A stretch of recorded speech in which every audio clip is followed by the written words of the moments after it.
नमस्कार, आप देख रहे हैं यूट्यूब चैनल राम की बगिया। आप देख रहे हैं कितनी सारी वीड्स हमारे यहाँ उगाई है। ये बरसात में इसकी स्पीड बहुत तेज हो गई है और देखिए कितनी बड़ी हो गई है। अब इन सब वीड को हमें उखाड़ लेना है। हमने इसको उखाड़ लिया, जितना अपना किचन वेस्ट है, देखिए जिस तरह की ये सब सारी वीड्स है, इसको मैं काट काट के यहाँ पे इकट्ठा कर लिया है।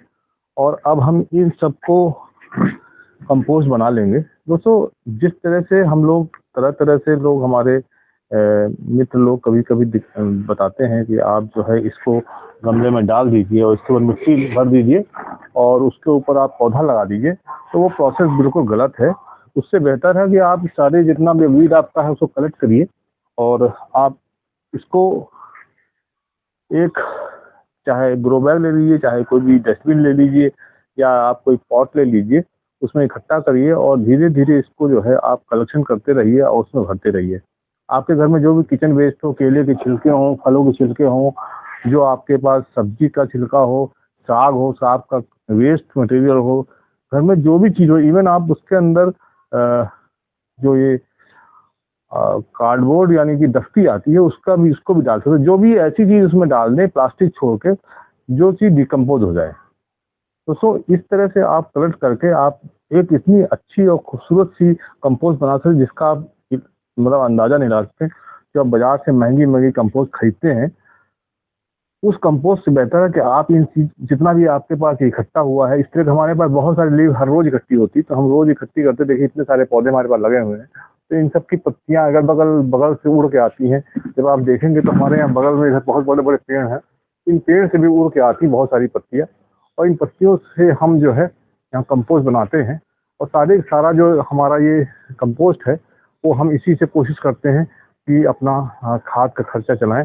और देखिए आपको दिखाते हैं, ये देखिए मैंने एक इस तरह का एक ग्रो बैग है, ग्रो बैग के अंदर हमने इसको भर रखा है और इसमें देखिए सड़ रही है। इस तरह के कई सारे मैंने धीरे धीरे करके आप जितना भी कूड़ा घर में इकट्ठा करते रहेंगे, सारा का सारा धीरे धीरे इसमें सड़ जाएगा। लेकिन एक चीज ध्यान रखिए कि इस तरह से तैयार की गई कंपोस्ट कोई 10-15 दिन 20 दिन में तैयार नहीं होती। इसके लिए आपको कम से कम 90 दिन का समय चाहिए।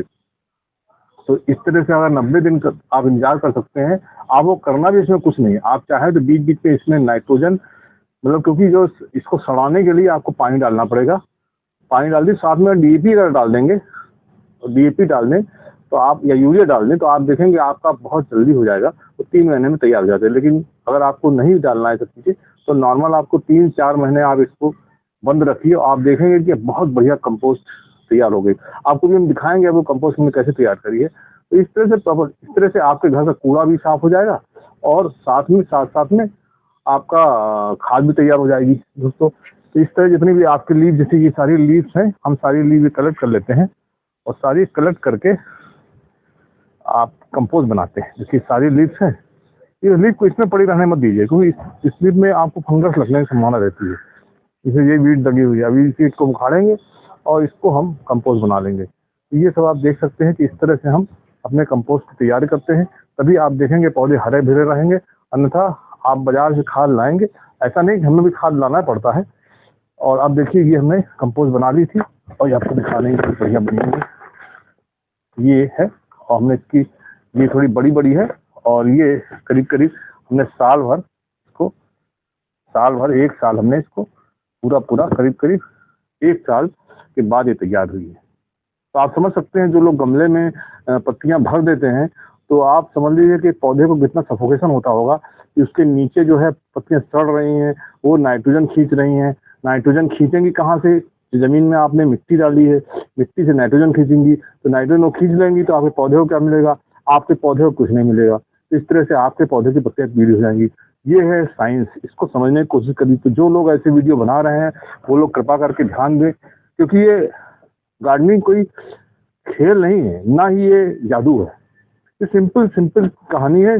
पौधों को सड़ी हुई खाद के, जैसे हम लोग पके हुए खाना खाते पकाकर, वैसे इनको सड़ी हुई खाद चाहिए। इनको जो भी नाइट्रोजन चाहिए या फास्फोरस चाहिए, उसका एक फॉर्म है, उस फॉर्म में अवेलेबल होगा तो ये खाएंगे, नहीं अवेलेबल होगा तो ये मर जाएंगे। आप जबरदस्ती उसको प्याज का छिलका और केले का छिलका खिलाएंगे, कुछ नहीं होने वाला उससे, बल्कि आप पाप कर रहे हैं, आप पाप के भागी हो रहे हैं। इसको ध्यान रखिए। इस तरह से आप देखेंगे कि आपकी जो कंपोस्ट है वो तैयार हो गई है। अब देखिए ये पत्तियां हैं, अब जैसे इसमें पत्तियां थी, हमने क्या किया, देखिए ये है, ये हमने इसको छोटे छोटे टुकड़े में काट दिया। अब ये छिलका है, अब इस छिलके को भी हम कैंची से इसको ऐसे से काट देंगे जिससे कि जल्दी झड़ जाए।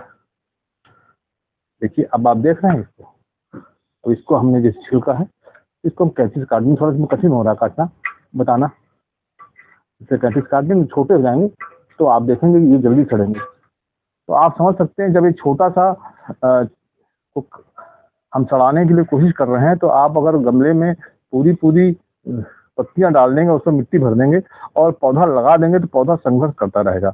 इस चीज का आप ध्यान रखिए दोस्तों। कंपोस्ट घर पे बनाइए, बढ़िया बनाइए। देखिए कितनी बढ़िया कंपोस्ट बनी हुई है और इसको आप अपने गमलों में डालिए। आपको ज्यादा खाद की जरूरत नहीं पड़ेगी, थोड़ी थोड़ी ऑर्गेनिक खाद का प्रयोग करें और जब जरूरत पड़े तो केमिकल भी डालिए आप। धन्यवाद दोस्तों। राम की बगिया में इसी प्रकार की इंफॉर्मेटिव वीडियो के लिए देखते रहें, शेयर करते रहें, लाइक करते रहें।